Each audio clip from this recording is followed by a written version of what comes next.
वतन तुम्हारा है, हम हैं खामख्वा इसमें। यार देखो ये है कि मई में बैठे में कुछ तो पक रहा है यार, बड़ी ईद ना खराब करें। ख्वाजा आसिफ ने तो बयान दे दिया कि बड़ी ईद ना खराब करना, पर जवाब देंगे, इस दफा कोई माफी नहीं होगी। हाँ ख्वाजा साहब तुम हमला करो, ख्वाजा साहब ने मिसाल निकाल उनके डिफेंस मिनिस्टर ने बहुत स्टूपिड पॉस्चरिंग की थी, फिर वो जाके वो सबमरीन में जाके रुड़ गए बेचारे। उनको गटरों का एक्सपीरियंस नहीं है। वो क्या नाम है उस लड़के का, उसकी एक्ट्रेस से शादी हुई भी है, राघव चड्ढा, परिणीति जिंटा, परिणीति चोपड़ा, यश चोपड़ा की बेटी है ये। नहीं वो बड़ी फैमिली है। हाँ हाँ वो बड़ी बात है कि पाकिस्तान के अंदर दाखिल होगी हिंदुस्तानी सेना, बस अब मजा करा दो नेवी वालों, कराची पे 6-7 ब्रह्मोस मारो।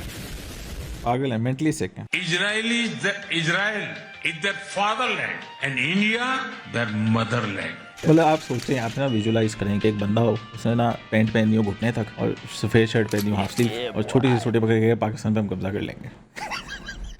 इधर आके क्या करेंगे ये? पहले तो वो कहते थे ना कि जिम खाना इतना दूर, अब तो हम बिल्कुल एंड तक आबाद हो गए। अब तो हम बॉर्डर से चुपेरे मारते हुए भेजेंगे। आपको जिम खाना आने की जरूरत नहीं, आप आ जाए फेस 7 फेस 8 बॉर्डर से चुपेरे मार के वापस भेजेंगे। And we have sacrificed a lot for the creation of this country and we know how to defend it. वालेकुम जनाब, मेरा साहब क्या हाल है? अल्लाह का करम, आप सुनाएं। बड़ी अच्छी चाय पी रहे हैं यार आप। जिंदगी जीने का वक्त है, वाइटल पियो, जिंदगी जियो, सोचने वाली बात है। वैसे तो और कोई बड़ी अपडेट्स नहीं है हमारे लाइफ के अंदर, हस्बे मामूली एक अपडेट है। आज एनिवर्सरी है किसी बहुत बड़े इवेंट की। हाँ जी, यहाँ पे खुशी का आलम है, वहाँ पे मातम हो रहा है कहीं पे। नहीं अच्छा, actually this is where I would disagree. India के अंदर कन्वेंशनल थिंकिंग जो है, जो mainstream media narrative build करता है, I think average Indian public काफ़ी कन्विंस्ड है कि मार पड़ी है, पाकिस्तान को मार पड़ी है। या अच्छा, I think they still convinced. I don't think average Indian को अंदाज़ा है कि कितना एम्बेरसिंग सागा था ऑपरेशन सिंदूर का। रियली आप स्पेशली अगर आप एक्सपर्ट कम्युनिटी से कोई अगर आप इंगेज करें, अभी एक साहब बैठे हुए थे हमारे पास, बड़े प्यारे भाई हैं हमारे, यंग लॉयर हैं, वो अमेरिका में पढ़ाई कर रहे थे अपनी, तो उनके कॉलीग्स जो हैं इंडियन, वो प्रिटी मच कन्विंस्ड हैं कि पाकिस्तान तबाह हो गया। वो जो किराना हिल्स वाली कहानी याद नहीं चलाई हुई थी कि रेडिएशन, देखो हम सबको कैंसर हो ही गया है, रेडिएशन सारे लीक कर गई है, बाल भी गिरना शुरू हो गए, दांत हमारे गिर रहे हैं, तो पूरी रेडिएशन लीक कर गई और पाकिस्तान की न्यूक्लियर साइट टारगेट हो गई और पता नहीं क्या क्या, और बंदरगाह को आग लग गई लाहौर की, और कराची पोर्ट पे धमाके हो गए, और ये सब आई थिंक उन्होंने इंटरनलाइज कर लिया हुआ है। और इंडिया में कलेक्टिव साइकी, चाहे वो डायस्पोरा के अंदर हो या हिंदुस्तान के अंदर, आई थिंक वो बन गई है कि वो अपनी डिसबिलीफ को सस्पेंड कर लेते हैं। और वो जितने देखो ना, वो ये क्योंकि सास भी कभी बहू वाले लोग हैं ना, इतने टीवी ड्रामे और वो देव मालायत के किस्से इनके मज़हब में, और वो सारी बातें मिथोलॉजीज़ मिला के, जैसे रियल और फेक दुनिया के अंदर अब वो लाइन बड़ी बारीक हो गई, और अब वो वाकई में उनकी रियल लाइफ में उनकी फैंटेसीज ब्लीड इन कर रही हैं। प्लस नौजवान नस्ल इनकी बहुत ही नावाकिफ़ है, मुझे लगता है कि बहुत ही बड़ा पॉर्न और ये इसका एपिडेमिक है यहाँ इनकी यूथ में। मुझे लगता है बहुत ही बड़ा। पिछले दिनों मुझे हैदर दिखा रहा था, man on the street interview नहीं होते जी। तो वो किसी अपर क्लास ना नाइट क्लब दावत शावत में गया हुआ, को नाचने वाचने वाली पार्टी पे, तो अमीर बच्चे, बर्गर बच्चे आए हुए थे, वो पेंट कमीज़ें और बनियानें और वो मैक्सियाँ पहन के, तो उन बच्चों को लाइक वो धुरंधर के बारे में बात कर रहे थे कि धुरंधर तो बहुत, वो तो रियलिटी दिखाती है ना, पार्ट 1 पार्ट 2 या I don't know which one, but like वो बच्चे मेंटल थे, like I was like, oh ये बच्चे रिटार्डेड हैं। So I have a feeling, I have a bad feeling, इनके लिए अच्छा नहीं है, ऑब्वियसली हमारे पड़ोसी हैं, उनकी सेहत के लिए अच्छा नहीं है। आई थिंक वो इस वक्त एक डिलूजनल स्टेट के अंदर हैं। पाकिस्तान में कोई डिलूजन्स नहीं है हमारे में, लेकिन हमें अंदाज़ा है कि हम कितने गरीब हैं, कितनी नॉन फंक्शनल हमारी रियासत है, कितनी डिसफंक्शनल हमारी माशरत है, लाइक यहाँ पे सॉर्ट ऑफ एक सेल्फ अवेयरनेस क्रिकेट के बारे में और ये सब, जैसे एक जैसे सिनिसिज्म या हमारी तनकीद जो है वो बड़ी यूनिवर्सल है, यानी करने वाले फाइल भी जो होते हैं हमारे सरकार में, वो भी कहते हैं यार कि यार सन पता ही है, बट वहाँ पे जैसे एक वो मोमेंट के थ्रू जा रहे हैं। जो कि ये 80s-90s से बिल्ड हो रहा है। India, incredible India, build in India, made in India, ये सब जो एक याद है ना यार 20-25 साल, सहारा, रिलायंस, ये फलान टीम 90s में स्टार्ट हुआ था दूरदर्शन, ये सारी गेम। वो मुझे लगता है कि ये इस वक्त उसके इनर्शिया पे चल रहे हैं और ये इनका इल्यूजन बहुत बड़े ही खौफनाक तरीके से ब्रेक होएगा और ये इस मतलब ये आप समझ लें क्वार्टर सेंचुरी में जो आने वाली है इनको नज़र आएगा और ये परेशान हो जाएगा मुझे लगता है।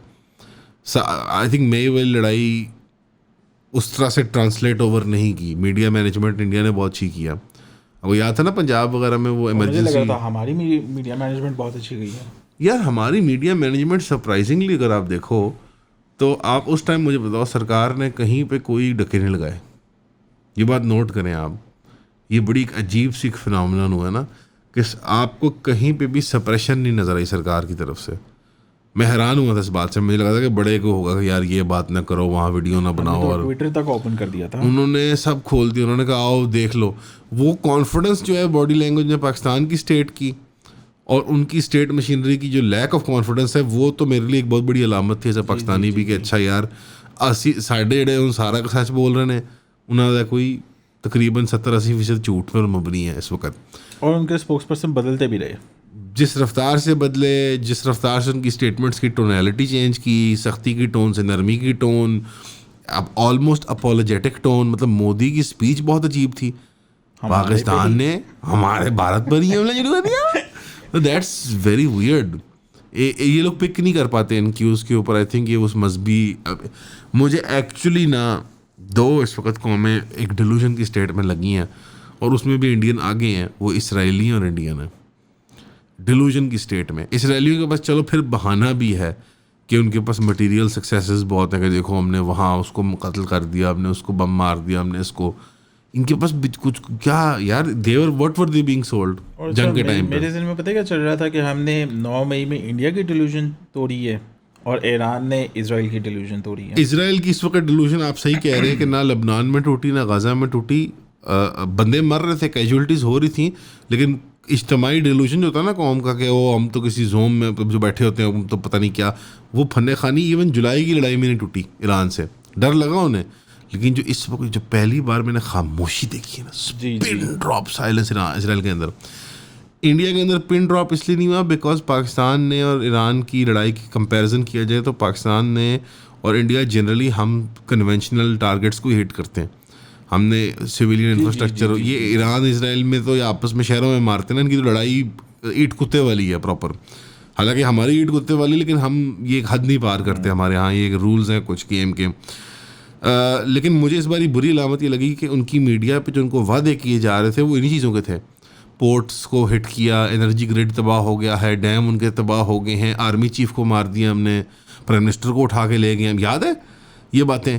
तो उसमें जैसे पहली बार मुझे वो बदनीयती दिखी इंडिया में कि वो खुल के अब वो उनकी मिलिट्री क्लास, मैनेजमेंट क्लास में आ गई है कि हमने इसराइली स्टाइल जैसे ना कोई सिविल टारगेटिंग भी करनी है। अटेम्प्ट की उन्होंने, फॉर एग्जांपल जो मस्जिद पे हमला किया, फिर कुछ सिविल एरियाज के ऊपर किया जहाँ वो कर्नल साहब के बेटे शहीद हुए, वो ज़ाहिर बात है छावनियों के सिविल साइड पे उन्होंने हमला किया था। कुछ चीज़ें अटेम्प्ट की उन्होंने, लेकिन वो उस तरह से फट के सामने नहीं है जिस तरह इजरायली आते हैं। मतलब ये ड्रोन्स की एक भरमार थी जो शहरों के ऊपर मंडला रहे थे, सिविल एरियाज में गिरे हैं वो अक्सर। लेकिन वो नहीं कि मिज़ाइल बराह रास्त जी सिविक सेंटर पे आकर मिज़ाइल लग रहा है, लिबर्टी चौक में आके बम गिरा हुआ है, वो चीज़ नहीं अभी हुई हमारे दरमियान। इसराइलियों का डिल्यूशन इसलिए ब्रेक हुआ क्योंकि उन्होंने ये देख लिया, दुबई में डिल्यूशन इसलिए ब्रेक हो रहा है उन्होंने ये देख लिया कि बुर्ज पे आगे लग रहा है। दुबई में तो हर 20 मिनट बाद एक मिसाइल आया। मेरी वही उस टाइम पे कंप्लेंट थी, पाकिस्तान ने जो मिस्टेक की कि आप उनकी 48 घंटे एयरफोर्स ग्राउंडेड है।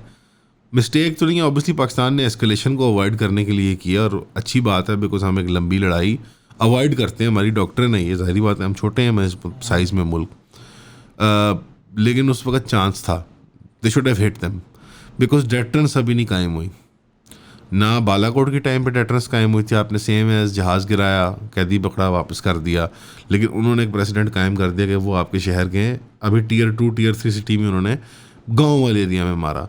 फिर इस बारी भी उन्होंने ये डेटरेंस ये पक्का वो प्रेसिडेंट सेट कर दिया कि अब आपके हम देखो ना टियर 1 शहरों में उन्होंने मिसाइल मारे, पिंडी, लाहौर, नूर खान एयरबेस पे, फिर स्क्वाड्रन कमांडर का अच्छा शहीद किया जाना, कि जब मुआहदा तय हो गया तो उन्होंने लास्ट वो एक लेने के लिए ना विक्ट्री फौरन उन्होंने मिसाइल मार दिया वो जो उधर लगा था दूसरी बेस में। तो लाहौर में ड्रोन मंडलाए, पेशावर में मंडलाए, कराची पे गए, ये बुरी अलामतें हैं। तो इसके पूरी प्रेसिडेंट आप 6 हो या 7 हो या 11 हो, आप किसकी मानते हैं वैसे? 6 या 7? 11 मानते हैं आप? डोनाल्ड ट्रंप के आप फैन है लगता है यार मुझे। फैन है, पावर का हर कोई फैन ही होता। पता नहीं, मैं नवंबर तक मैं उनका फैन हूँ। जब मिड टर्म इलेक्शन आ जाएंगे इलेक्शन के बाद पता चलेगा किसके फैन है हम। वो भी यार मेरे उसमें प्रेसिडेंट डेटरेंस नहीं सेट हुई। आपने उनके जहाज गिराए, आपने उनका टारगेट नहीं हिट किया। हमने बहुत नरम रिस्पॉन्स दिया उनको, हमने टारगेट किया, हमने बहुत जी यहाँ हमने दिफाई सारा काम किया, अग्रेसिव कोई काम नहीं किया। ठीक है, हम अवॉइड करते हैं एस्केलेशन बिकॉज अकल की बात है। मैच्योरिटी का वो किया ना यार, ये शायद हमारी मैच्योरिटी थी जो IMF ने हमें 1 बिलियन उस मौके पे दिया। उसको मैच्योरिटी टर्म करना एक डिप्लोमेटिक आप समझे फेस सेविंग होती है। हकीकत ये है कि वो एक स्ट्रेटेजिक हमारी पोजीशन है कि हम नहीं ज़्यादा एस्केलेट करना चाहते एक बड़ी लड़ाई के लिए। ये मेरे नज़दीक एक फूल्स एरेंड है। हमारी स्टेट ने 65 में भी अवॉइड किया था। अयूब खान ने जब चाइनीज़ से पैसे लेने गया तो वो चाइनीज़ ने कहा, तो उसने कहा नहीं यार छोटी सी जंग लड़ेंगे। मुस्तकिल लड़ाई लड़ने की जो हम असल में एक ना एक टाइम ये होना है। इंडिया में जिस तरह तरक्की हो रही है या एक बैलेंस ऑफ, और मतलब पाकिस्तान सफ़र करे वॉर ऑन टेरर में और इंडिया उसकी मलाई खाए।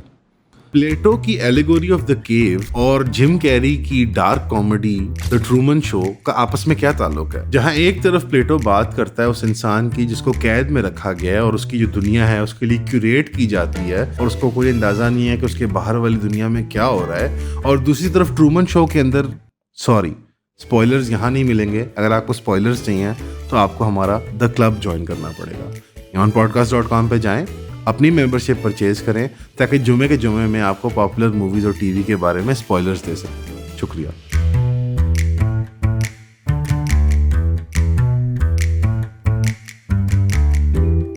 20-25 साल से पक रही थी ना ये लड़ाई 20-25 साल से पक रही है।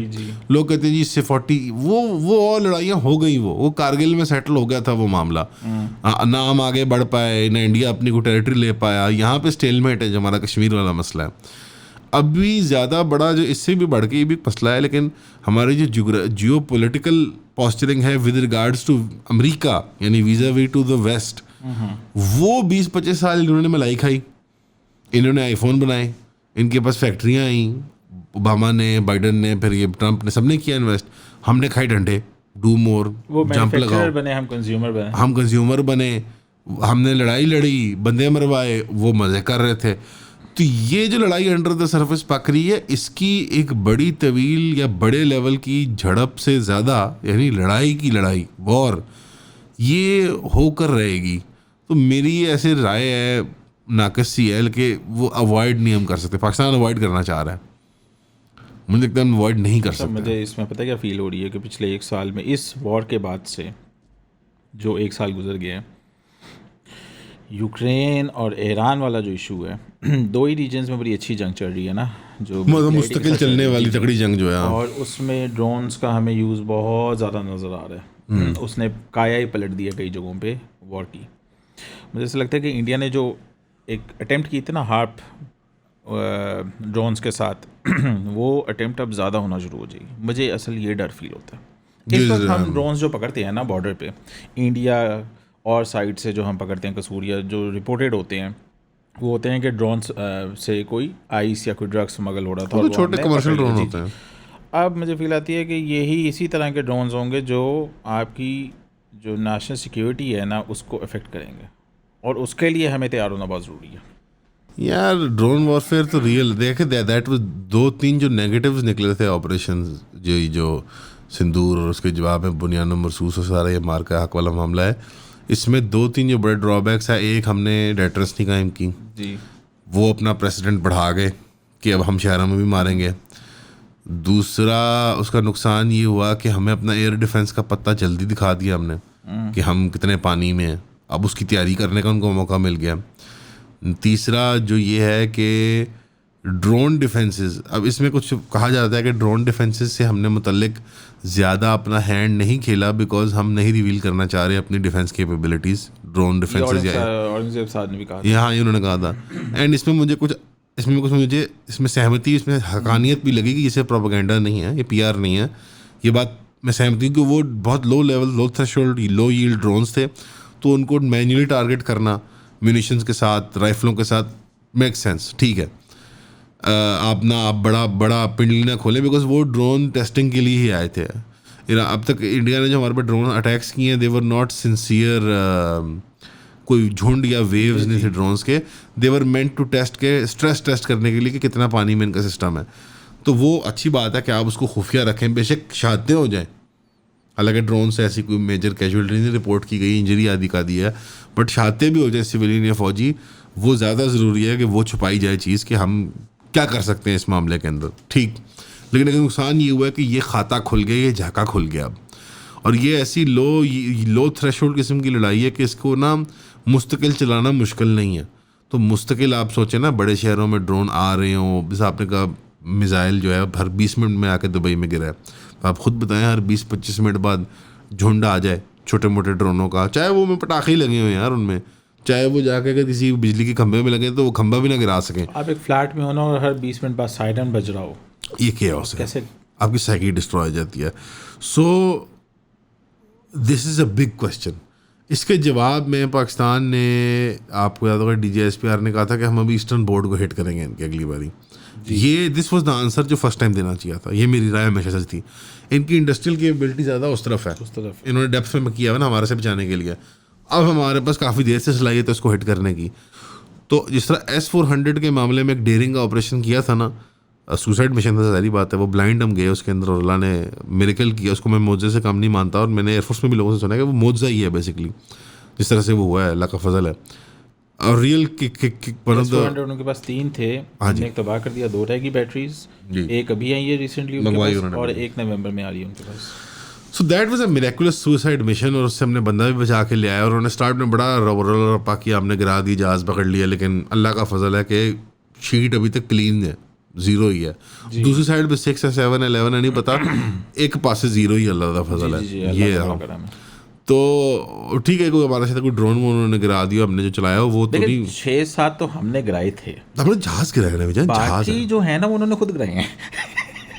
कोई दुबई में गिरा दिया, वो मीम देखा वो जो अमिताभ बच्चन वाला, वो ऐसे चलता हुआ जा रहा था सीढ़ियों पे, Indian air force after every few days for no reason mark out dash dash आग, वो जो 7 करोड़ मैं कल देख रहा था आप लोगों की वीडियो लाइव में। हाँ, but at the same time देखो, एक बात तो ये हुई कि हमारी कन्वेंशनल जो ग्राउंड फाइटिंग हुई है कश्मीर वाले बॉर्डर पे, वो तो बहुत बाकमाल, उसमें इसमें मुझे कभी ये तसव्वुर भी नहीं कर सकता कि हमारी ग्राउंड फोर्सेस के जैसे कमज़ोरी का आंसर ये नहीं है, ये हमारे डिबेट में नहीं आता। लेकिन जो एरियल कॉम्बैट की नई सूरत हाल है ना ये, और उसकी एसिमेट्रिकल नेचर और लो थ्रेशोल्ड नेचर कि आप चलाई जाएँ छोटे से 10-20 मिनट बाद आपने, और वो हैंड लॉन्च भी हो जाते हैं अब तो यार। अब कौन सा कोई प्लेटफॉर्म चाहिए उड़ने के लिए ड्रोन को, वो ऐसे वो लॉन्चर से उसके होते हैं बेवकूफ़ाना से, लिटरली वो गुलैल की तरह से होते हैं उसको ऐसे। ड्रोन के सबसे अच्छे मैन्युफैक्चरर्स कौन कौन से हैं? ईरान वो सुसाइड ड्रोन बनाता है, वो भी हमें मिल जाएगा। तुर्की वो बनाता है, बड़ा अच्छा बेकार बनाता है। अमेरिकन हैं, वो हमने खुद कॉपी भी किए हुए उनके ड्रोन्स। चाइना तो है, वो भी मिल जाएगा। हिंदुस्तान और पाकिस्तान बनाते हैं ड्रोन्स। इसराइल बहुत अच्छे ड्रोन बनाता है। इंडिया के पास ऑप्शन है इसराइल और यूक्रेन, और हमारे पास है यूएस, ईरान, इसराइल का ड्रोन इनके पास है, इन्होंने चलाए थे हमारे पे 3 या 4 यहाँ आए थे। हेब्रॉन ड्रोन जो है वो बड़ा वाला ड्रोन जो गिराया था, आपको याद एक तस्वीर भी आई थी, इसमें एयरफोर्स वाले उसको इंस्पेक्ट कर रहे थे उस गिरे हुए को, वो निकालते थे। तो आवाम ने भी गिराए थे। अल्लाह का, वो तो यार क्या बात, अल्लाह का फजल है, पैशन है। जी जी, सर कभी जरूर नहीं किया, लेकिन अवाम तब सबसे मजे की बात है उनके लाइसेंस चेक होने वाले, क्योंकि मेरे एक आधे के पास G3 राइफल भी थी, तो वो तो इलीगल है। आप देखिए उन वीडियोस के अंदर, तो मैं बंदा पूछे कि हाँ भाई सोचो उसका अरेस्ट हो जाए, असला जब्त करने आ जाए। नहीं, लेकिन वो that thing I think, I don't no वो मैसेज गया इंडिया में कि नहीं गया, बट आई डोंट नो उनको से मीडिया ब्लैकआउट ऐसा है कि हमें वहाँ एक्सेस है लेकिन उन्हें हमें एक्सेस नहीं है। मुझे लगता है कि यार आप देखो इस वक्त पाकिस्तान के अंदर कोई इंडियन चैनल बैन नहीं है इंडिया के अंदर। मेरे ख्याल में कोई पाकिस्तानी चैनल बचा ही नहीं है। कोई मौलवी हो, कोई यूट्यूबर हो, कोई जर्नलिस्ट हो, कोई व्लॉगर हो, यू नेम इट यार। मतलब दिस इज एम्बैरेसिंग। और अगर ये कुछ साइंस हैं, अलामतें हैं, तो ये तमाम अलामतें किस तरफ इशारा करती हैं? इसी तरफ करती हैं कि अपर हो रहा ना कि मातम है वहाँ पे, ऊपर मातम है, नीचे अवाम उनकी अभी भी मज़े में रह रही है। तो अवाम को कोई ये तो बताया कि हमें चाइना ने एक और जेट देने का फैसला कर लिया है। F-35 की डेट क्या है, को पता लगी है? F-35 या वो जे वाला? जे हाँ जे F-35 जो अमेरिकन है। J-35 की डेट क्या है? बस वो उसी तरह होगी जिस तरह PL-15 हमें हफ्ता पहले मिला था। लड़ाई से पहले ये बस हफ्ता पहले दे देंगे यार। देखो ये है कि मई में बैठे हैं, यहाँ पर भी शायबा है, अंदेशा है लोगों के, कुछ तो है, कुछ तो पक रहा है यार। बड़ी ईद ना ख़राब करें है। ख्वाजा आसिफ ने भी तो बयान दे दिया कि बड़ी ईद ना ख़राब करना, प्रॉपर जवाब देंगे, इस दफ़ा कोई माफ़ी नहीं होगी। हाँ ख्वाजा साहब तुम हमला करो, ख्वाजा साहब ने यार मिसाल निकाल नहीं वो दबंग है। नहीं बिल्कुल ठीक है यार, मैं तो शुगर लगा रहा हूँ, बिल्कुल ठीक जवाब है, यही होना चाहिए। वो उनके डिफेंस मिनिस्टर ने बहुत स्टूपिड पोस्चरिंग की थी अभी पिछले दिनों, आपने देखी हो। फिर वो जाके वो सबमरीन में जाके रुड़ गए बेचारे, उनसे चढ़ा नहीं गया। जर्मन सबमरीन थी। हाँ जी, उनको गटरों का एक्सपीरियंस नहीं है। हमें अच्छा मैनुअल का एक्सपीरियंस है। आधी तो आम मारी उसमें गिर के शहीद हो जाती होती है।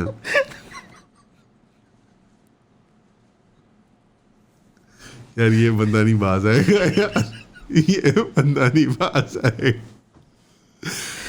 इनको लाए कराची में, इनको ट्रेनिंग करवाते हैं। फील वैसी आई थी। हाँ आपने वीडियो देखी थी? I did. फील वैसी ही आएगी आपको।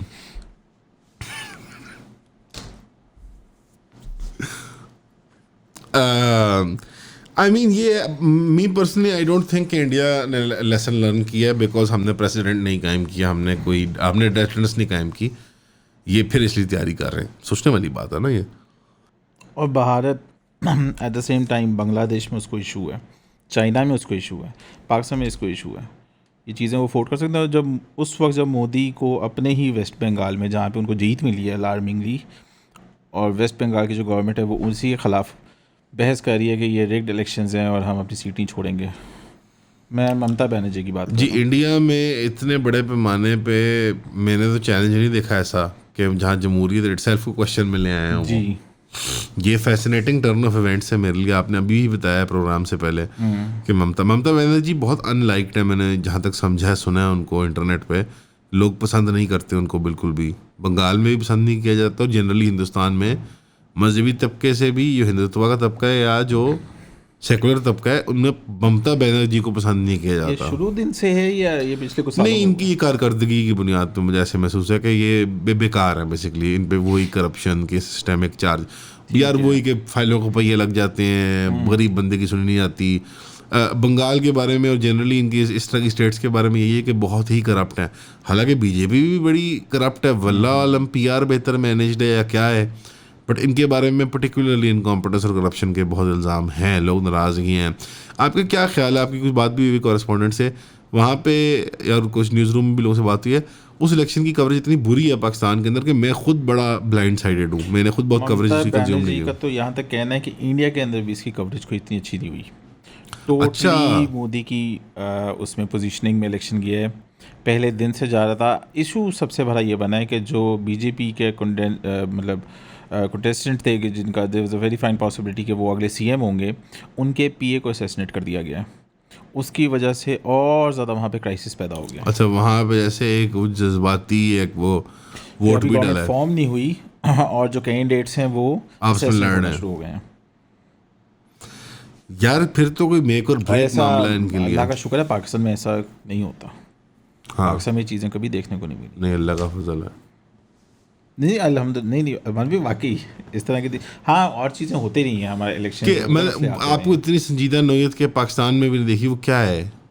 असैसिनेशंस ये इस तरह की कि आप अगले CM बनने जा रहे हो और आपका PA मारा जाता है। छोटे लेवल पे हो जाती है, छोटे लेवल पे होती है। ANP के साथ इतने ज़्यादा मसले मसाइल हुए हैं। KP इलेक्शंस में पिछले इलेक्शन में मोहसिन दावड़ साहब पे भी फायरिंग हो गई थी। ये चीज़ें होती रहती हैं। आपका मुराद ये है कि लिटरली सीएम बन रहा बंदा सीएम बन सूबे रहा का, और उसका पीए जो है वो असैसिनेट हो जाए, वो कत्ल हो जाए। और सीएम कह रहा हो कि ये गोली बेसिकली ये असैसिनेशन मेरे लिए थी, that means there is a fine possibility कि मुझे असैसिनेट करने जा रही हैं। What is the vision with Bengal? Like, it's a sizable Muslim population. It is a sizable population उन लोगों की जो हिंदुत्व सपोर्टर नहीं है। आइडिया यही है कि करके प्रोविंसेस को टेक ओवर करके वहाँ पे कोई ज़रा भी क्लेंजिंग हमारे करवाई जाए। सूबा हो ना और उसमें आपने 15 साल रूल किया हो, आप एक्सपेक्ट नहीं करेंगे कि आप एक ही इलेक्शन के चक्कर में बीजेपी को पूरा का पूरा सूबा दे देंगे। ममता बनर्जी यहाँ पे 15 साल से रूल करती आई हैं, कुछ चाहे तो जैसे hold भी होगा। करती आई हैं, हाँ, कुछ तो hold जैसे भी होगा। करती आई हों, जो भी चीज़ें हों, सेंटर के साथ जो भी इश्यूज रहे हों, क्या क्लोज इलेक्शन था? इलेक्शन जो है नहीं स्वीप। बीजेपी ने बड़ा अच्छा, clean sweep आपका किया। इसलिए आपका है कि बड़ा clean sweep आपका इसलिए है कि ये फ्रॉड पर मबनी है कि बंदा 15 साल से रूल कर रहा हो तो स्वीप करना तो और इसमें फिर एक और चीज़ भी आ जाती है कि इन्हीं दिनों में आम आदमी पार्टी जो है उनके बंदे भी जो हैं वो बीजेपी में चले गए हैं। मेरे वालिद इवन हैरान हो गए। तारे साहब मुझे घर में कहने लगे यार ये पूरी दुनिया का ही हाल है। वो क्या नाम है उस लड़के का जिसकी एक्ट्रेस से शादी हुई भी है? बड़ा क्यूट सा लड़का है। आपका आम आदमी पार्टी का था, मैं बताता हूँ, यंगेस्ट इनका मेंबर पार्लियामेंट, और बड़े उसके इंटरव्यू आने वो तो उनका लिबरल पोस्टर और बॉय था। प्रोग्रेसिव प्रोग्रामों में। अकाउंटिंग एंड फाइनेंस की दुनिया से था वो, गालिबन सीए था, private practising chartered accountant type था ना। जी राघव चड्डा, ये उसके साथ गए राघव ना, चड्डा, परिणीति जिंता, चड्डा, राघव चड्डा, राघव चड्डा। मैं देखो उसको तो बहुत उन्होंने आइकॉन, परिणीति चोपड़ा, देखो, उनका नाम हमें याद है। यश चोपड़ा की बेटी है ये, नहीं ये अमन चोपड़ा की ये रिश्तेदार पीछे है। से हैं कोई, मतलब करीना वगैरह के आगे से ये रिश्तेदार है। ये कपूर्स की कपूर हैं। के चोपड़ा ही है। सवाल ये है, पीछे से तो उनका फिल्मी बैकग्राउंड है। प्रियंका चोपड़ा वाली फैमिली से। वो बड़ी फैमिली से है। प्रियंका चोपड़ा जो जॉन्स की वाली, हाँ, वही, उसकी कोई कजन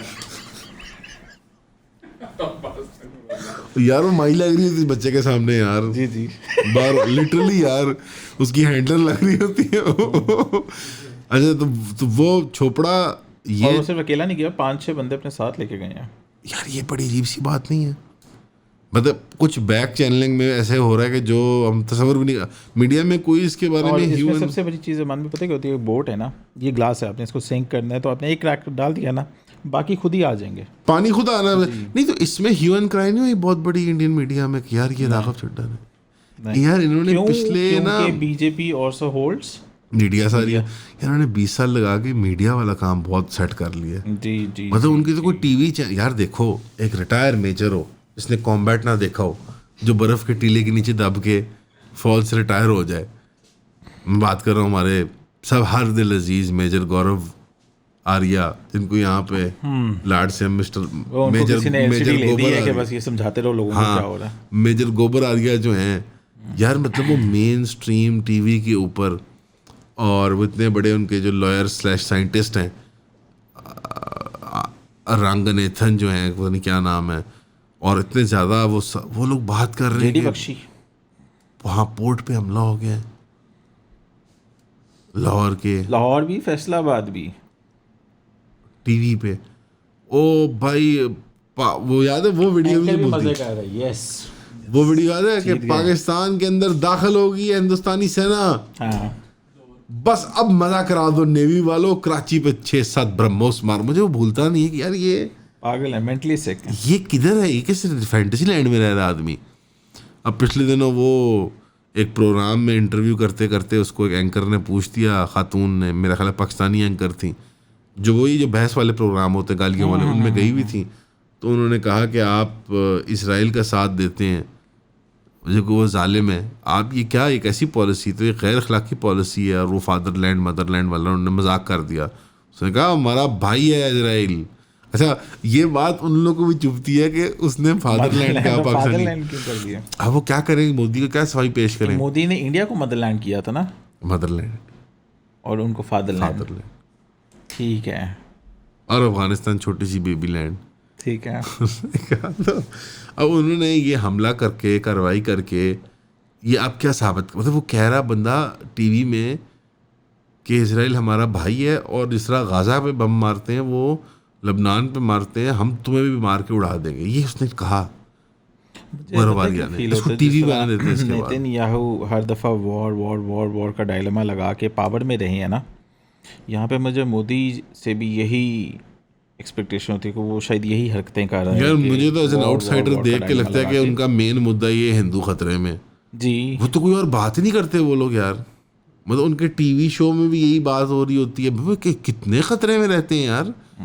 मुझे तो वाकई में बाहर से देख के लगता है कि यार पता नहीं शायद वाकई में मुसलमान हम बहुत ही बुरे हैं यार। भी है ना कि हम बहुत सुपीरियर हैं, हमें 2 दफ़ा में कैसे ओवन से निकाला गया था और ब्रेड हमारी जो है क्या कहते हैं स्किन हमारी, अमान भाई ये ब्राउन ब्रेड या कौन सी यार बात पता है क्या है, मतलब आप सोचें, आप ना विजुलाइज करें कि एक बंदा हो, उसने ना पैंट पहनी हो घुटने तक, निकर भी पहनते हैं और सफ़ेद शर्ट पहनी हो हाफ स्लीव, और छोटी सी छोटे पकड़ के पाकिस्तान पे हम कब्जा कर लेंगे। हो सकता है यार पाकिस्तान में छोटे महल्ले पेंट जो है आपको पता है वो कितना असला उनके पास होता है, बहुत। मतलब really of all the things on earth मेरे ख्याल में जो ये कन्वेंशनल लड़ाई है ये तो बिल्कुल नहीं इनको लड़नी चाहिए पाकिस्तान के साथ। ये ड्रोन मोन मिसाइल शिजाइल ठीक है, ये इधर आके क्या करेंगे ये, यहाँ अगर गुरिल्ला मतलब अलमाज में कहते हैं बहुत एक पहले तो वो खौफनाक, कहते थे ना कि जिम खाना इतना दूर, अब तो हम बिल्कुल एंड तक आबाद हो गए। अब तो हम बॉर्डर से चुपेरे मार आपको जिम खाना आने की जरूरत नहीं, आप आ जाए फेस 7 फेस 8 बॉर्डर से चुपेरे मार के वापस भेजेंगे। ये मुझे समझ नहीं आ रही कि डिलूजन कहाँ से आ रही है। मतलब बहुत अच्छी बात है आपने इकोनॉमी बनाई है और बहुत अच्छी चीज़ें हैं हिंदुस्तान के अंदर, लेकिन ये वाली डिलूजन कहाँ से आ रही ये है? डिल्यूजन कांग्रेस के टाइम पे भी थी या ये आपको थी। मुझे ऐसा Under फील the होता है कि surface जब थी। ओबामा ने मतलब एक वो यार जारी उसने की थी, फूंक जिसमें भरी policy है, आई थी। नहीं आप एनर्जी क्रिएट नहीं कर सकते, फूंक उस चीज़ में भरी है उसने जो एग्जिस्ट करती थी। ये खन्नास था, उसमें आके उसने फूंक भरी है, हवा डाली है उसको। क्योंकि ओबामा टाइम आई थी ना इंडो पैसिफिक रीजन पॉलिसी, जी। जिसमें इंडिया को as a major ally consider कर लिया जी गया। बनाया उन्होंने। शायद मुझे लगता है वहीं से उनके अंदर वो एक चीज़ उठी है कि हम जो है चाइना को भी काउंटर करेंगे, यहाँ से हम पाकिस्तान को भी काउंटर करेंगे और हम रीजनल बादशाह होंगे। जबकि इस वॉर ने सुपर पावर्स 3 से 4 कर दी हैं और चौथी सुपर पावर बनी है वो लगता है ईरान बनेगी, ईरान बन रही है। और वो भी इस पर डिपेंडेंट है कि अगर अमेरिका बहादुर जो है वो कैपिचुलेट कर जाए, जो कि अभी तक तो लग रहा है कि वो ठंडा ही पड़ गया है। डील या नो डील? यार I think deal for 6 months max, otherwise no deal. 2 साल नहीं अमेरिका टिक सकता कि हम ईरान पैसे ले रहा हो और तजारतें कर रहा हो और तेल बेच रहा हो। यार खुद बता यार मुझे, Israeli lobby, American lobby, UAE की लॉबी, इंडिया की लॉबी, वो कहेंगे हाँ कर रहे तो इवन सऊदी एक वक्त में आके कहेगा भाई नहीं, ऑफकोर्स सवाल नहीं पैदा होता। ऑफकोर्स एक हाथ के बियॉन्ड तो नहीं जाएगा सऊदी जी अरेबिया। जी, अकल पे नहीं बात बैठती। और जितनी फौज अमेरिका ने ला के खड़ी कर इतना दी है, अच्छा हो कि ओपेक से यूएई बाहर आया है ना, हम ईरान को एंटर करते हैं, जा बेटा तू बैठ। हिंदुस्तान नहीं बर्दाश्त करेगा, बहुत प्रेशर डालेगा अमेरिका पे कि ये मामला क्लियर किया जाए।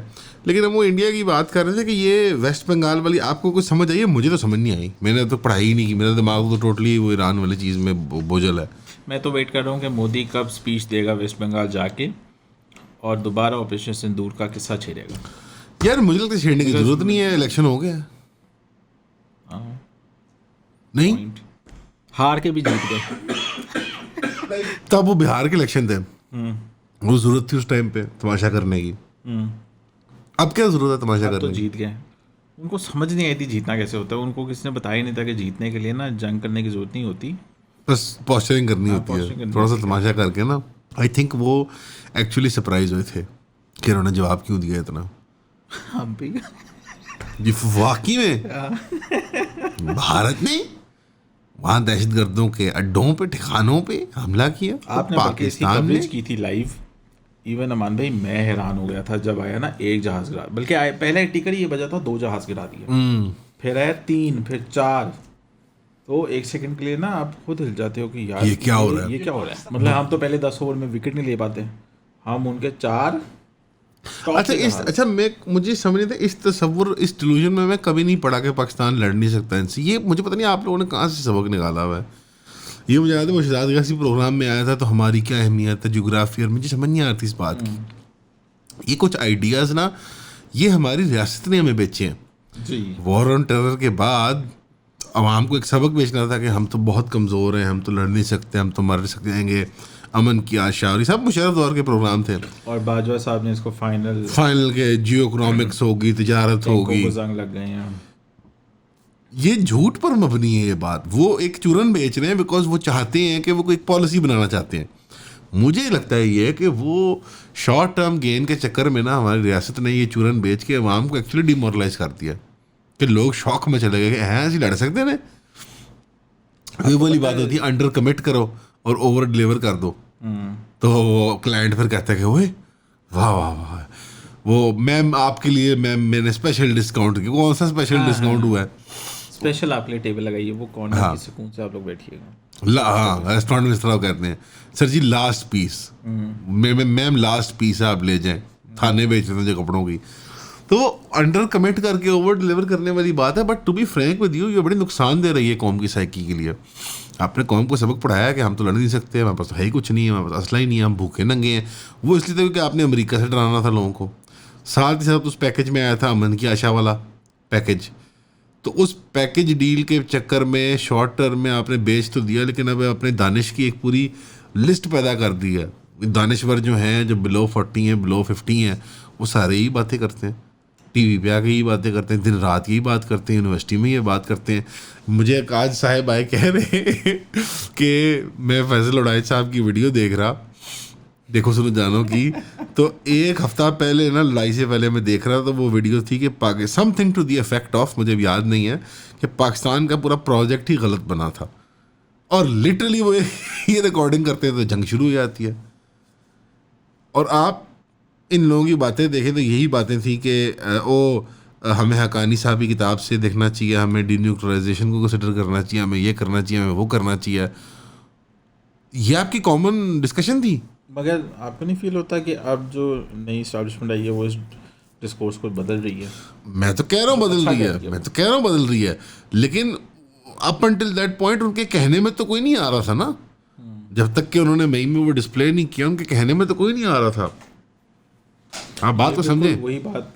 अच्छा, इसके ना इसकी लिंकिंग ईरान वाले वाक़े से बड़ी यानी होती है। हिंदुस्तान की मैनेजमेंट बहुत स्टूपिड है, क्योंकि उसने आवाम के अंदर जो नेगेटिव कंसेप्शन बन चुकी हुई थी पाकिस्तान की, उसको डिसमिस करवा दिया। यानी जो कोई तस्वर था डिफीट का पाकिस्तान के अंदर, वो इंडिया ने एक रात के अंदर तब्दील करवा दिया। यानी दुश्मन ऐसा हो कि वो मतलब अपने ही पैर पे को लड़ा मार ले। एक कौम साइकोलॉजिकली डिफीटेड थी। मैं फ्रैंक असेसमेंट देता हूँ। मैंने 2 दफ़ा देखा है हमारे लोगों के अंदर ये जज्बा वापस। एक इमरान खान का, जब सिविल हुकूमत थी उसकी, और वाकई में लोगों के अंदर पैशन बहुत हाई था भाई, आप देख लें, फैक्ट है ये। और बगैर किसी सबूत के इमरान खान ने कौन सा कोई, उसमें चलो एक अच्छी वो बात होगी कि वो अभिनंदन वाला जहाज़ गिर गया, वो सारा इंसिडेंट हो गया, बट फिर भी ओवरऑल वो 2.5-3 साल बगैर किसी सबूत के, बगैर किसी तरक्याती काम के, लोगों के सिर्फ वो नज़रियाती या जज्बाती जो वाबस्तगी इमरान खान से वो इतनी हाई थी कि मैंने तब वॉर ऑन टेरर के बाद वो एनर्जी तब देखी है मैंने। और दूसरी बार ये अब तजर्बे के साथ, यानी एनी शहादतों के साथ, कि ये देखो ये ऐसे हमने लड़ाई करके जीत ली, अब लोगों में फिर जोश आया, जज्बा आया कि नहीं हम कर सकते हैं इसे। लेकिन वो ज़्यादा लास्ट नहीं करता, टिकता नहीं है। अक्सर मेरा कहना है कि कौम को यूनाइटिंग फैक्टर्स क्या हैं इस वक्त मार्केट में हमारे पास? फौज परफॉर्मेंस बेस्ड, वो तो दिखती नहीं। जब वो दिखती है, वो तो जब परफॉर्मेंस होती है, वो साल 2 साल 10 साल में कब होए, वो इंतज़ार वाली बात है। मुश्किल होता है अमान भाई, आपके पास एक गवर्नमेंट हो जिसमें 3-4 लोग मिलकर गवर्नमेंट बना रहे हो, एक के पास एक सूबा, एक के पास एक सूबा, और वो आपस में सारे कंपेटिटर्स हों, बस वो मजबूरी के तहत इकट्ठे मिले हों, तो फिर हम कैसे उनसे एक्सपेक्ट कर सकते हैं कि वो इस तरह की परफॉर्मेंस करें जिसमें सबका भला हो? नहीं, मोहसिन नकवी साहब चेक में रखें उन्होंने, वो तो मोहसिन नकवी साहब 2.0 एस्टैब्लिशमेंट 2.0 वो तो नहीं वाला सेपरेट एक एस्टैब्लिशमेंट है वो। उन्होंने आज कहा है कि मैंने इस्लामाबाद में 1000 अरब की ज़मीन जो है वागज़ा करवा ली है। वाह, 1 ट्रिलियन की ज़मीन, और उसके ऊपर मैं शंघाई बनाऊंगा, मैनहट्टन भी। 2-3 शहरों के नाम नहीं होगा, अपने जहन में डाले थे, शंघाई और मैनहट्टन। वो क्या कहते हैं, वो हामिद भी वाली बात कहते हैं, मट्टी खोर। उनका सेगमेंट है, आज से 3-4 साल पुराना है गालबन। पाकिस्तान एक मट्टी खोर कौम है।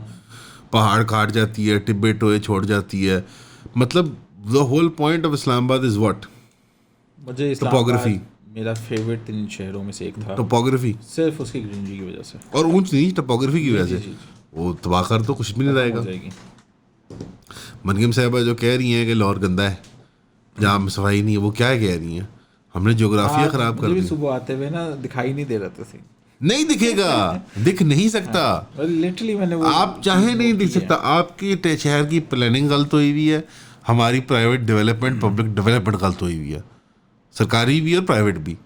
आप चाहे भी नहीं हो सकता. हिजरकारी के बगैर नहीं हो सकता, नेचुरल फॉरेस्ट्री के बगैर नहीं हो सकता. लाहौर की खूबसूरती क्या है? आप पुरानी मोलाई पेंटिंग देख लें. जी जी जी बादशाही मस्जिद तक इतनी मोटी धुंध, फॉग, ऐसे खूबसूरत रावी से उठ के आ रही है बादशाही मस्जिद तक. जो इसकी ये होती है ना इनलेट्स, जो छोटी पानी की इनलेट्स आती हैं दरिया में से निकलती हैं छोटी नहरें, वो सारी बादशाही मस्जिद किले तक आती थी.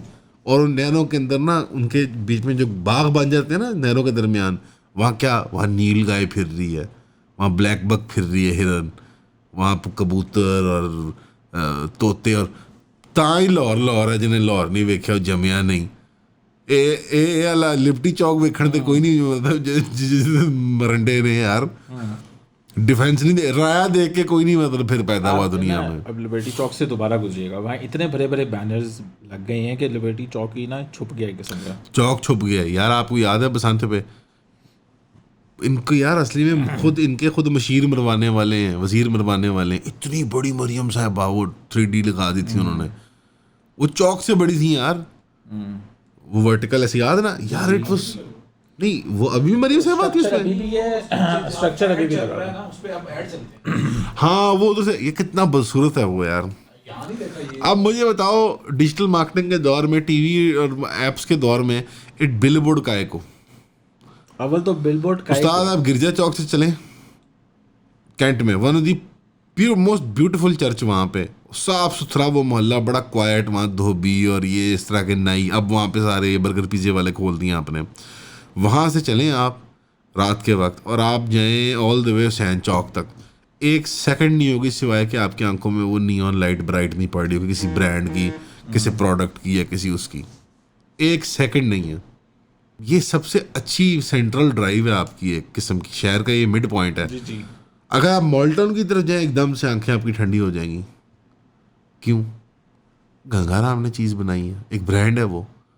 आप वहीं से मुड़े, आप मुड़े वहीं से. एचएसएन के सामने जो रोड है हुसैन चौक आ जाए. हाँ जी, माल रोड. एचएसएन के सामने जो रोड पीछे वाली सुंदरदास ठंडी सड़क. ठंडी सड़क. ओए ओए. और वो वाकई ही आपको टेम्परेचर फील होता सर आप मैं अब तो अब कम होता है. बचपन में स्कूल पे जाते हुए जब आप वहां से निकलते ना शिकल दोपहरे 1:30-2 बजे और एकदम से वो ठंडी हो जाती है. सर ये पावर है ना सुंदरदास रोड की, किसी ने बनाया, किसी ने किसी नियत से बनाई थी सर. वो माल रोड कितनी ठंडी होती थी याद करें. अरे इसन में परिंदों के नाम लें आप, वो आते थे हमारे पास गिद्ध वगैरह और ये तोते और ये सब, और छोटी छोटी वो कोयल और मैनाएं और ये सब कहाँ हैं? दिखा दे मुझे लाहौर में. कोविड हुआ था लास्ट देखी थी मैंने, और मेरा हैरान हो गए. बाग में बैठे हुए कोविड में ना, ब्रेक थी हफ्ते 2 हफ्ते जब नहीं कोई गया था दफ्तर. कहने लगा एक नीला परिंदा आता होता है, 2 जोड़ा आता था, वो मैंने कभी नहीं देखा ज़िंदगी में. वो एक कॉमन बर्ड थी. मैंने कहा ये बचपन में सारे एचन में खेला है इनसे हमने. वो कितने सालों बाद हमारे मोहल्ले में आई होगी बेचारी. सफाई देख के नीचे उतरता है ना जानवर. वो है ही जानवर ऐसा. आप देख लें गिद्ध देखने, आपने उल्लू देखने, ये परिंदे देखने, कसूर चले जाएं, रेवंड चले जाएं, लाहौर छोड़ दें, कछुआ नहीं दे. पार्क जब हम सोसाइटी में काम करते थे पार्क एवेन्यू में, हमने वहाँ 7 साल काम किया. 6-7 साल यार. तुम नाम लो मरोज भाई, कछुआ, राना टिगरीना, गो, बड़ी बड़ी गो, इतनी बड़ी बड़ी गो, और यू नेम इट. मैंने वहाँ देखे जानवर. सह, लूमड़ियाँ, वो जो होते हैं जैकल क्या कहते हैं, गीदड़. यहाँ तो कुछ भी नहीं है. यहाँ तो कुछ भी नहीं है. मगर डायमंड वाली और इन जगहों पे भी जब आबादी आ जाएगी तो फिर आ गई है. अच्छा ये मैं स्टार्ट की बात कर रहा हूँ. अब वहाँ सोसाइटी में शानदार बड़े वो 200-400 घर बन गए, वो सब हो गया. कोई जानवर नई चीज़ें नहीं रहती. नहीं, जब तक आप फॉरेस्ट मेंटेन नहीं करेंगे उसके लिए. हाँ पार्क एवेन्यू में यूनिक थे, उसमें फॉरेस्ट बनाए थे हमने, बाकायदा माल मैनेजमेंट से हमारी बड़ी अच्छी वो सड़क पंचायत थी, फॉरेस्ट बनवाए। उन फॉरेस्ट में जाएं आप, उसमें 4 या 5 बड़े फॉरेस्ट हैं, एक 80 कनाल का है, एक 40 कनाल का है, एक 20 कनाल का, पार्क के अंदर हिस्से हैं उसके सोसाइटी के। उनके फॉरेस्ट के अंदर वो परिंदे और छोटे जानवर आते हैं, उसके बाहर नहीं आते। तो ये एफर्ट करना पड़ता है, ऐसे नहीं कौमें बनती होती, ऐसे शहर नहीं बनते होते। और लाहौर में अभी तक ऐसी कोई एफर्ट नजर नहीं आई हमें, बड़े कराची में पैमाने तो पे नहीं, बिल्कुल भी नजर नहीं आई। बड़े पैमाने पे नहीं, लाहौर में छोटे एफर्ट्स हुए हैं, इमरान के दौर में हुए थे, अभी इस दौर में भी मैं देखना शी विल ट्राई। बुजदार तो कुछ भी नहीं कर रहा था, देखो पंजाब में बुजदार कुछ भी नहीं कर रहा था। बुजदार तो पाकिस्तान को, पंजाब को सज़ा मिली है, बाकायदा सज़ा मिली है कि कहीं खुदा न खास्ता काफली या कोई और बड़ी पार्टी ना ऊपर की तरफ ना उसका ना ग्राफ चढ़ पड़े। लेकिन हकीकत ये है कि मरीम साहबा अभी तक वो चीज़ें कर रही हैं जो है शॉर्ट टर्म फौरी वोटिंग रिजल्ट देने वाली। ये मुश्किल काम है मरोज़ भाई, ये बहुत मुश्किल काम है। दरख्त की लाइफ स्पैन देखें, सिटी बनाने जा रही है ये गवर्नमेंट, वो भी तो फौरी है ना यार। सरी बड़ा देखो मुश्किल काम है। अब तक नोट नहीं मुश्किल काम सर, बड़ा मुश्किल, नहीं है मुश्किल काम। कोई साल लग जाता कि हम मूवी बनाने में। महरोज भाई नहीं है, सीमेंट सरिया ये है इंडस्ट्री, ये है जो चीज़ बिकती है पाकिस्तान में। अब आप देखें अभी बाहर जाएं, हमारे यहाँ पे मालम का कनेक्टर आता है फ्रॉम मिनी मार्केट चौक, उसके ऊपर बड़ी खूबसूरत उन्होंने ना कैट लाइट्स और वो लगा दिए हैं, एक बड़ी काले खंबे लाइट के। वहाँ कोई ऐसी जगह है जहाँ पे गाड़ियाँ सारी रात रोशन ना रखें, ऐसी कोई जगह है वो? वहाँ कॉन्स्टेंटली लाइट है, सीमेंट सरिया। मैं बता रहा हूँ कोई नौजवान वो देख के वोट देगा। हम गलत हैं, वोटर की साइकी गलत है, वो समझते हैं हमारी साइकी को, और उन्होंने वही काम तलाश की इसमें साइकी भी सेटिस्फाई हुए आवाम की और पैसे भी कमाए जाएं। जगमग जगमग जगमग, ईंट सरिया सीमेंट स्टील, ईंट सरिया सीमेंट स्टील, ये पसंद है हमें। फिर जब ये तवा लाहौर तवा बन चुका हुआ है एट दिस पॉइंट। यार कैसी आपको गर्मी लगती थी लाहौर में? माजी में नहीं लगी यार, गर्मियों में हम फुटबॉल क्रिकेट खेलते थे, ठीक है गर्मी तब भी होती थी, कोई एसी कूलर ही चलते थे घरों में, लेकिन माज़अल्लाह तवा है, ये तवा बन गया शहर। अब ये वो दिन आ गया कि वो इस तो ऑस्ट्रेलिया में नहीं, वो सड़क पे अंडा फ्राई करके दिखाते हैं लोग। अब हाँ हंस रहे हो तुम। और अभी मई है, बिल गेट्स ने किया तो होगा, क्या कर रहे हैं यार आपने बाहर आप नहीं डाल सकते सिर्फ, मैं कह रहा हूँ अमेरिका ने मौसमी कुव्वतें और बड़ी शरारतें करता है अमेरिका। आप खुद लोकल मौसम को तब्दील कर सकते हो। ठंडी सड़क का टेम्परेचर कैसे लोअर है यार? मॉडल टाउन का पानी कैसे साफ है, बाकी लाहौर का गंदा है। बाकी पूरे लाहौर का पानी आर्सेनिक है, उसमें हैवी मेटल्स हैं, सबसे ज्यादा कैंटो डिफेंस का, पॉइंट टू बी नोटेड। जहाँ खुद रहते हैं, जहाँ खुद आपके बच्चे रहते हैं यार, लोग कहते हैं फौजी मुल्क चलाते हैं, फौजी मुल्क चलाते तो ऐसे करते होते। ये सब मिल के मुल्क चला रहे हैं, अब दिल में रहम किसी का नहीं है, सिविल हो, फौजी हो, पॉलिटिशियन हो। सबसे ज़्यादा आर्सेनिक और लेड पॉइजनिंग वगैरह उसमें पानी में, कैंसर कॉजिंग, गंजे हो जाते हैं लोग जल्दी, जवानी में चमड़ी ड्राई हो गए। ये तो शावर भी बड़ा खराब ड्राई हो गई मेरी स्किन यार, उसमें हैवी मेटल्स हैं यार, ऑफ कोर्स ड्राई हो गया आपकी स्किन। नलकों का किडनी स्टोन कितने होते हैं हमारे लोगों को, किडनियाँ कितनी फेल हैं, गंदा घटिया पानी पीते हैं हम यार, उसमें नहाते हैं। सो माई पॉइंट इज के मॉडल टाउन का क्यों नहीं है? ब्रिटिश की बनाई हुई नहीं, गंगाराम ने बनाई है ना यार, मतलब ब्रिटिश के दौर की यानी किसी ने हाँ जी विजन के साथ बनाई है। गंगाराम का नाम आज भी जिंदा है और वाकई वेल प्लान्ड है। कितने साल हो गए? बचपन से मुझे पता है कि मॉडल टाउन से आपने बाहर निकलना है ना, तो जन्म इतना 100 साल हो गए ना गंगाराम साहब को। जी। क्या 100 साल बाद नवाज शरीफ को इस तरह याद करेगा कोई गंगाराम की तरह? शायद न्यूक्लियर की वजह से। क्या मरीम नवाज को याद करेगा कोई? मैंने तो कहा है, आप लोगों को लेगेसी बनाने का शौक है, आप पॉलिटिशियन है, लेगेसी बना लो, सेफ पंजाब। ऊपर सैटेलाइट इमेज से कुछ उठती नहीं है सर, सैटेलाइट इमेज से आप देख सकते हैं कितनी ग्रीनिफिकेशन हुई है, कितनी डेजर्टिफिकेशन हुई है। वो तो मैप बनाता है आपको, फॉरेस्ट डेंसिटी मैप, बिल्कुल क्लियर ग्रीन येलो इमेजेस में आ जाता है, वो करके दिखा दें आप। अब मसला ये है कि इनको पता नहीं है, इनके पास 2 साल हैं, 3 साल है, 1 साल है, 6 महीने, ये प्रॉब्लम है। मगर फिर मेरा तो हमेशा डिबेट एक ही होती है, बाकियों से बेहतर है। अरे यार मैंने कब कहा यार, कभी कहा मैंने? नहीं मैंने तो कहा है ये सब, मतलब हम तो मतलब भले रह गए हैं, लेकिन मॉडल ऐसे नहीं बनता होता, नेशन ऐसे नहीं बनती होती। नेशन को बिल्ड करने के लिए एक्स्ट्रा ऑर्डिनरी काम करना पड़ता है। जिस कौम के माहौलियात ठीक ना हो, अभी भी देखे ना, कूड़ा साफ कर दिया, कूड़ा जाता कहाँ है भाई? ये एक वाकई सवाल है। भाई डंप में जाता है, लैंडफिल में सारा, फिर वो कहाँ सीप इन करता है पानी में, पानी में जहर उसका, जो भी प्लास्टिक्स, जो भी गंद उसमें से निकलता है, गैसेस प्रोड्यूस होती हैं, सारी पानी में लीक करती हैं। और बजाय ये कि आप नए शहर आबाद करो, आप अपना शहर को बड़ा की जा रहे हो, बड़ा की जा रहे हो। नए शहर आबाद करें आप, हर जगह आप फिल्ट्रेशन और प्रोसेसिंग प्लांट लगाएं, ट्रैश के और पानी के और ये फीकल मैटर, सूरज वगैरह के। नहीं, सूरज कहाँ जा रहा है पाकिस्तान का? कराची। हॉक्स भी बड़ा गंदा हो गया। भाई कैसे गंदा हुआ? सब गंद फेंक रहे हो अंदर, पूरे मुल्क का गंद फेंक रहे हो उसके अंदर। ऐसे नहीं सफाई होती। सफाई एक मसनूई अमल नहीं है, सफाई एक तर्ज ज़िंदगी है। यानी मिसाल के तौर पे एक आदमी है जो ग़िज़ा सारी गलत खाता है, आप गलत ग़िज़ा खाएंगे तो आपसे स्मेल आएगी ना, आपके हार्मोन्स में आ जाता है, और वो सब गंद मिला और उल्टी सीधी जगहों पर जाता है और ये सब, और कोई एहतियात नहीं करता, उसके कपड़ों पे छींटे पड़ रहे हैं गंदगी के, बाहर कुत्ता चाट लेता है उसको, चीकड़ में पैर रख देता है, यानी वो लेकिन नहा रोज़ सुबह लेता है। एक सवाल है कि जो भी अभी आप बात करें ना, सफाई और डेवलपमेंट और इस तरह के सारे काम और शजकारी, पंजाब गवर्नमेंट से ना चले कुछ हद तक मैं एक्सपेक्ट कर सकता हूँ, कर भी लेंगे ये कर लेंगे। सिंध तो नहीं और कर लाहौर का हल निकालने पे आएंगे तो उन्हें निकाल भी लेंगे। सकता, सिंध नहीं कर सकता, कराची का क्या होगा? सिंध पूरा ही नहीं कर सकता। पीपल्स पार्टी को, आई डोंट नो, रियासत ने एक स्टेलमेट सा बनाया हुआ है पीपल्स पार्टी के साथ, बिकॉज वो सिंधु देश और वो सारे मसाइल और उनके दुबई में ताल्लुकात और मनी लॉन्ड्रिंग और पुरानी सिफारिशात और ये वो। लेकिन हकीकत ये है कि peoples party is a big bully. वो इसको as a bullying card use करके हुकूमत को, रियासत को मजबूर करती है कि मुझे मेंटेन करो सिंध में एज योर पार्टनर, और उसके एक्सचेंज में सिंध की अवाम और सिंध की ज़मीन एक्सप्लॉइट होती है। मगर कहीं तो रुकना होगा, कहीं पर धक्का लगेगा। मेरे ख्याल में सिर पे मंडला रहा है। आपने देखा नहीं बिलावल की कैवलकेड पे जब हमला हुआ है?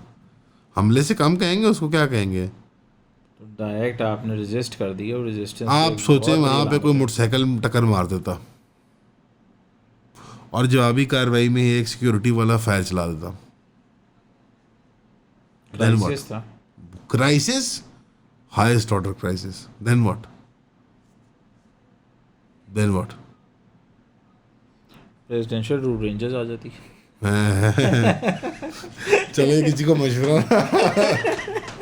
ये और क्या करना, मतलब सूबे में मेयर आपका, हुकूमत आपकी, सदर आपका, या सेनेट आपका, वाइस चेयरमैन सेनेट आपका, जो नेशनल असेंबली का डिप्टी स्पीकर है वो आपका।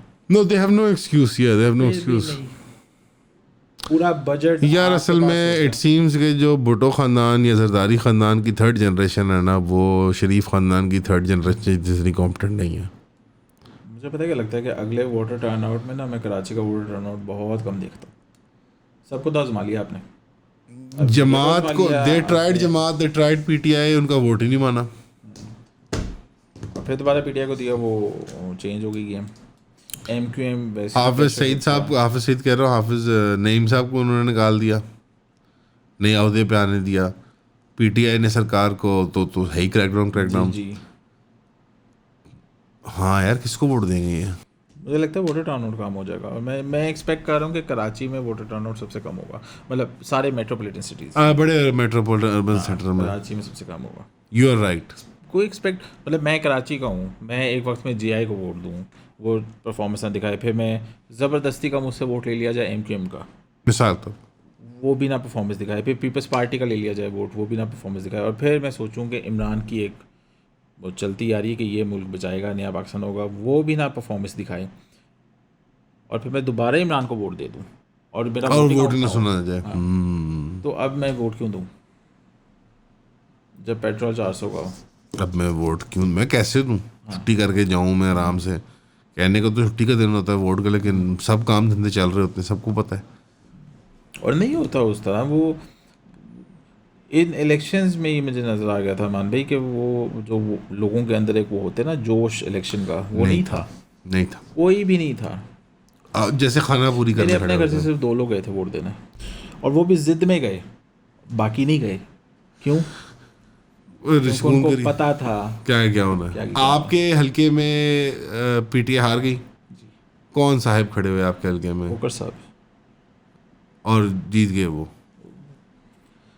ये मुल्क या तो ये वतन तुम्हारा है, लाहौर होता ही हम हैं खामख्वाह इसमें। मेरे हल्के में जेन्युइन विक्ट्री थी पीटीआई की, और उसको ग्रेसफुली एक्सेप्ट किया था साद रफीक साहब ना, बहुत बड़े आदमी है, और एक कम बहुत आला ज़र्फ। मगर फिर यही साद रफीक साहब हैं जिनके भाई अभी भी हैं गवर्नमेंट में।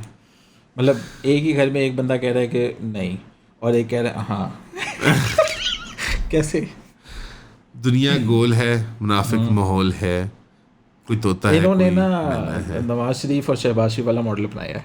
नहीं, आई डोंट थिंक सो। इतना से निकलनी यार, इख्तलाफ हो जाता है, इख्तलाफ हो जाता है। जैसे चौधरीयों में लड़ाई जेन्युइन थी जी, चौधरीयों की लड़ाई जेन्युइन थी। मतलब स्टार्ट में लोगों नूरा कुश्ती है ये वो, यार वो जेन्युइन हो जाती हैं इस लेवल पे, क्योंकि ये लोग जिस लेवल पे ऑपरेट कर रहे थे वहाँ भाई बहन मियाँ बीवी बाप ये सब नहीं होता। अगर आप चेक करें सियासत कितनी जालिम चीज़ है, बिला शक कि वो चौधरी जैसी जो एक फैमिली पक्की बिरादरी को या उनको तोड़ गई। मैं बचपन से देखता आ रहा हूँ, एक ज़हूर इलाही रोड है लाहौर में, किसी को और कुछ पता हो ना पता हो, ज़हूर इलाही रोड है। और आज वही घर जो हैं वो आपस में टूटे हुए हैं।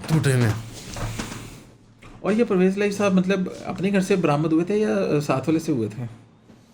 आई डोंट रिमेम्बर परवेज़ इलाही को कहाँ तोड़ा सा दरवाज़ा, मुझे अपने घर से हुए थे ऐसे करते मतलब यार, दरवाज़ा तोड़ा सा, गेट तोड़ा सा। अब ये लोग, अच्छा उसमें अजीब बात क्या है कि ये लाहौर की जेंट्री है यार, ये लोग लाहौर का एक हिस्सा है, तो उस तरह के मनाजिर एक शहर के लिए बड़े डिमोरलाइजिंग होते हैं। वो कितने लाखों हज़ारों लोग इस शहर में मुंसलिक हैं उन घरानों से, उन लोगों की ज़ात देखना। ये वो इमरान खान साहब के उन लोगों से मुंसलिक बहुत लोग ऐसे हैं जो बताना नहीं चाहेंगे। देखो वो इमरान खान साहब के दौर में भी होता था ना, तो मैंने एक बात दोस्तों कही थी कि यार आप बड़े लोगों को इस तरह नहीं उठाते। मुनसिफ मिजाजी माशरत में एक और है, लेकिन मनाजिल रैंक एंड फाइल ये बराबरी पर नहीं होती। मुसावी शहरियत का तस्वुर इतनी बड़ी फैंटेसी है, जबकि इंसानों ने हमेशा मनाजिल मुकाम इन चीज़ों का एहतराम किया है। अब एक बंदा है वो ही is Lahore, they are Lahore, Chaudhry ख़ानदान इज़ पार्ट ऑफ लाहौर की एक पूरी हिस्ट्री, राइट। अब आज की बात ठीक है पीछे गुजराती हैं, लेकिन 80s onwards 70s onwards they are a big deal here यार। तो गिवन दैट कंसिडरेशन आप इस तरह से नहीं पब्लिक की आप सजा दें, इंसाफ करें, मुझसे मिजाजी करें अगर कानून का कोई मामला है। लेकिन सियासी परसिक्यूशन जो की ना, राना सनाला जो भी है, एक मुस्तकिल चला, उसकी गाड़ी में हेरोइन निकल आई, याद है ना आपको? और 9C का मुकदमा बड़ी निकलने की मुश्किल है। तो वो एक बस एक बात है, क्या करें मनोज भाई। जो मुझे इमरान खान साहब से बड़ा इख्तलाफ होता है ना, कि आप पावर में थे ना, और आपके लेफ्ट राइट वालों को जब उठाया गया, ये इंक्वायरी हुई, आपने एक दफ़ा रजिस्टर नहीं किया, नहीं किया, कोई स्टेटमेंट नहीं जारी की। आपने कहा उन्होंने हुआ होगा कोई मसला उठा के, लेकिन कम से कम अपने साथियों की रजिस्टेंस तो करो, कम से कम उनके हक में बोलो, तो चाहे ज़बान से बोलो तो सही, बोल के अल्लाह बाज़ाद हैं तेरे। इसी चीज़ पे मेरे ख्याल से हमें पॉडकास्ट का इख्तिताम कर लें। बिल्कुल, इससे पहले मैं पॉडकास्ट खत्म करके ना हम पहला गाना यही सुनेंगे, और मैं एक नैप लूँगा। आज शदीद नींद आ रही है। ये गाना सुनते सर नैप अच्छा आएगा। हमेशा की तरह सुनने का शुक्रिया मनोज भाई, थैंक यू आपके टाइम के लिए। अस्सलाम वालेकुम।